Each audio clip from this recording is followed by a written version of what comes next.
नमस्कार बच्चों, मैं चंदन उपाध्याय आप सभी का स्वागत करता हूं आपके ही अपने यूट्यूब चैनल साइकोलॉजी वाले गुरुजी में। आज के इस महत्वपूर्ण क्लास में शोध प्रविधि से संबंधित जिस महत्वपूर्ण टॉपिक के बारे में आप लोगों को पढ़ाने वाले हैं, उस टॉपिक का नाम है प्रतिदर्शन। और प्रतिदर्शन में हम देखेंगे जनसंख्या और प्रतिचयन क्या होता है। यदि मैं इंग्लिश में बात करूं तो आपका टॉपिक सैम्पलिंग, सैम्पलिंग में पॉपुलेशन एंड सैम्पलिंग क्या होता है, इसके बारे में हम बात करेंगे।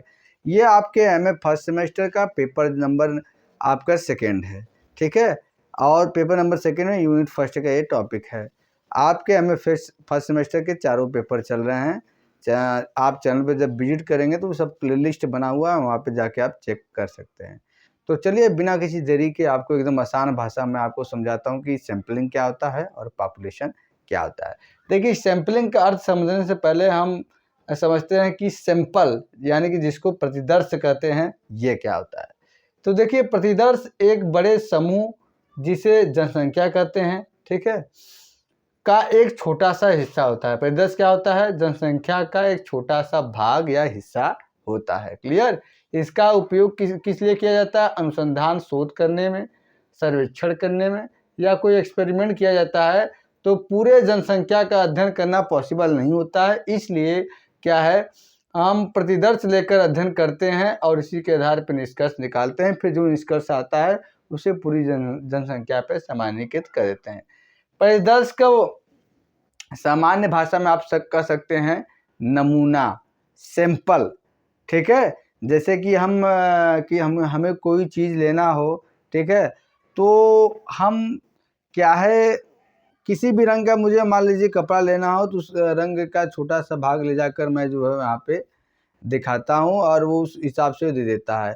या तो आपने देखा होगा कोई भी दुकान रहता है तो उसके बाहर क्या है, उसके सभी प्रोडक्ट के एक सैंपल के रूप में कुछ चीज़ें रखी रहती हैं, ठीक है। तो उसी को क्या कहते हैं, परिदर्श कहते हैं या सैंपल कहते हैं। ये सामान्य भाषा है। और मनोविज्ञान में क्या होता है कि जब भी कोई अध्ययन किया जाता है, जब भी कोई रिसर्च किया जाता है या प्रयोग किया जाता है, तो ये पूरे जनसंख्या पे अध्ययन करना या रिसर्च करना पॉसिबल नहीं होता है। तो उस जनसंख्या का एक छोटे से हिस्सा, ऐसा हिस्सा को ऐसे हिस्से पर अध्ययन किया जाता है कि जो उस जनसंख्या का प्रतिनिधित्व करता हो, तो उसी को हम क्या करते हैं, सैंपल कहते हैं या प्रतिदर्श कहते हैं। तो आपको ये परिदर्श क्या होता है क्लियर हो गया होगा। अब हम बात करते हैं कि जनसंख्या या जिसको जीव संख्या भी कहते हैं और परिदर्शन यानी कि पॉपुलेशन एंड सैम्पलिंग क्या होता है। सबसे पहले जनसंख्या समझते हैं। लेकिन जनसंख्या उस पूरे समूह को कहते हैं जिसमें हम रुचि रखते हैं या जिस पर हम अध्ययन करना चाहते हैं। जैसे मान लीजिए हम अध्ययन करना चाहते हैं कि बनारस जनपद के मनोविज्ञान पढ़ने वाले सभी विद्यार्थियों की बुद्धि लब्धि का अध्ययन करना। तो ये क्या हो गया, ये क्या है, बनारस के जो बच्चे मनोविज्ञान पढ़ने वाले हैं, ये क्या है, पूरी जनसंख्या या जीव संख्या है, ठीक है। इस पर हम अध्ययन करना चाहते हैं। इसमें क्या है, इसमें वे सभी व्यक्ति, वस्तुएं या डेटा शामिल होते हैं जो अध्ययन के मानदंडों में फिट बैठते हैं, ठीक है। या तो हम ये अध्ययन करना चाहें कि भारत में निवास करने वाले गरीबी रेखा से नीचे वाले व्यक्तियों के जीवन स्तर का अध्ययन करना। तो इसमें जनसंख्या का हो जाएगा कि भारत के में जो रहते हैं व्यक्ति, गरीबी रेखा से नीचे रहते हैं, वो सभी व्यक्ति क्या है, जनसंख्या के श्रेणी में या जीव संख्या की श्रेणी में आ जाएगा। और इसको समष्टि यानी कि यूनिवर्स भी बोलते हैं। एग्जाम्पल आपको हम बताना चाहते हैं कि यदि आप किसी देश के वयस्कों के मतदान व्यवहार का अध्ययन करना चाहते हैं या कर रहे हैं, तो जनसंख्या क्या होगी, उस देश के सभी पात्र मतदाता। मान लीजिए जब भारत देश के वयस्क यानी कि जो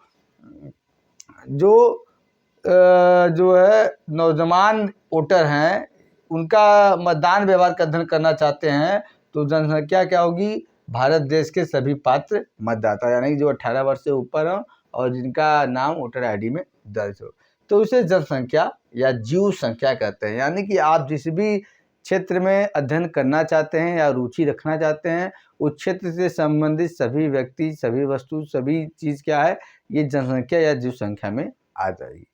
अब हम समझते हैं कि परिदर्शन यानी कि सैंपलिंग क्या होता है। देखिए, परिदर्शन का मतलब है जनसंख्या से एक छोटे समूह सैंपल का चयन करना ताकि पूरे समूह का प्रतिनिधित्व किया सके। अब देखिए, हमने अब इसको हम एकदम सिंपल भाषा में आपको समझाते हैं कि देखिए, जब भी हम कोई रिसर्च करते हैं तो क्या है, पूरे जनसंख्या के पूरे समूह पे हम अध्ययन करना पॉसिबल ये नहीं हो पाता। जैसे हमने आपको बताया कि बनारस जनपद के मनोविज्ञान पढ़ने वाले सभी विद्यार्थियों की बुद्धि लब्धि का अध्ययन करना, तो इसमें जनसंख्या क्या हो जाएगी, जीव संख्या क्या हो जाएगी, बनारस जिले में निवास करने वाले मनोविज्ञान पढ़ने वाले सभी बच्चे, ठीक है, ये जनसंख्या होगी।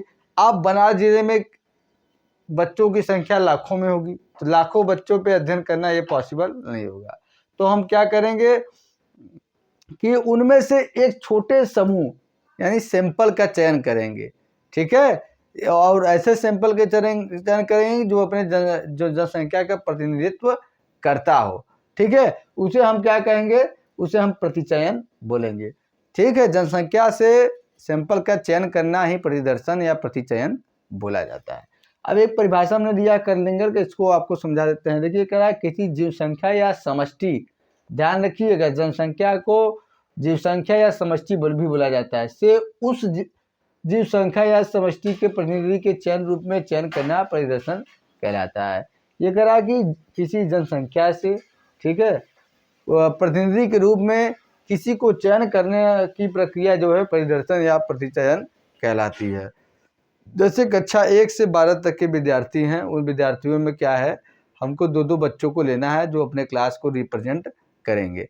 तो हम क्या करेंगे, इसको क्या है, 2 समूह मान लो उस क्लास में गर्ल्स भी होंगे बॉयज़ भी होंगे, तो हर क्लास से एक-एक गर्ल्स एक-एक बॉयज़ ले लेंगे, वो अपने क्लास को क्या है रिप्रेजेंट करेंगे, ठीक। अब ये तो बात हुआ परिदर्शन क्या होता है। अब इसमें मेजर डिफरेंसेस क्या है इसको भी आप समझ जाएंगे, तो जनसंख्या परिदर्शन क्या होता है ये आप समझ जाएंगे। तो देखिए अगर परिभाषा के आधार पर हम अंतर निकालें तो ये क्या है, जनसंख्या अध्ययन के लिए संपूर्ण समूह को हम जनसंख्या कहते हैं, और जनसंख्या से चुना गया एक छोटा समूह जो होता है परिदर्श या सैंपल कहलाता है। और आकार में देखें तो जनसंख्या का आकार बड़ा और असीमित होता है, ठीक है, और परिदर्श क्या होता है, चूंकि जनसंख्या का एक छोटा हिस्सा होता है इसलिए छोटा होता है और प्रबंधनीय होता है, अच्छे तरीके से उसका चयन किया गया होता है।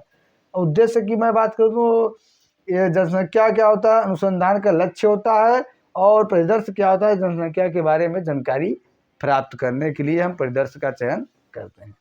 अध्ययन की संभावना देखें तो जनसंख्या का पूरी जनसंख्या पे अध्ययन करना ये पॉसिबल ही नहीं है, मुमकिन ही नहीं है, जबकि परिदर्श में क्या है, अध्ययन करना अधिक व्यवहारिक है और क्या है, सस्ता है, ठीक है। ये मतलब प्रैक्टिकली है, इसमें क्या आप अध्ययन कर सकते हैं अच्छे से, बाद में जो रिजल्ट आएगा आप उस जनसंख्या पे क्या है अप्लाई कर सकते हैं।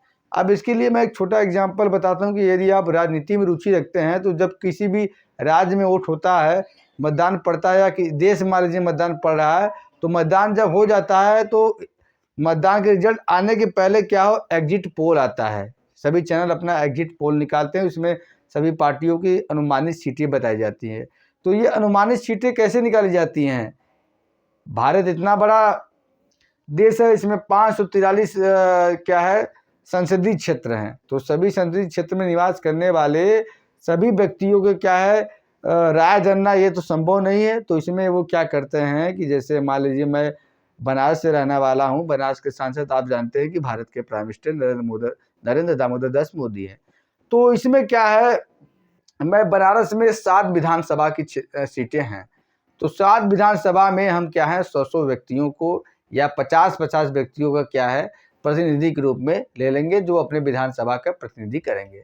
अब जब हम 50 व्यक्ति को विधानसभा में प्रतिनिधि के रूप में लेंगे तो हम ये इस बात का ध्यान रखेंगे कि जो 50 व्यक्ति हों वो हर वर्ग के हों, हर जाति के हों, हर संप्रदाय के हों, निम्न भी हो तो उच्च भी हो, व्यापारी वर्ग भी हो, तब न प्रतिनिधित्व हो पाएगा उस विधानसभा का। अब फिर उनका क्या है इंटरव्यू लेके जो निष्कर्ष आता है उसके आधार पर क्या है आप एग्जिट पोल के नतीजे देखते हैं। कभी कभी क्या है एग्जिट पोल जो है सटीक भी बढ़ जाता है यदि ये क्या है सैंपलिंग अच्छे से हुआ रहता है।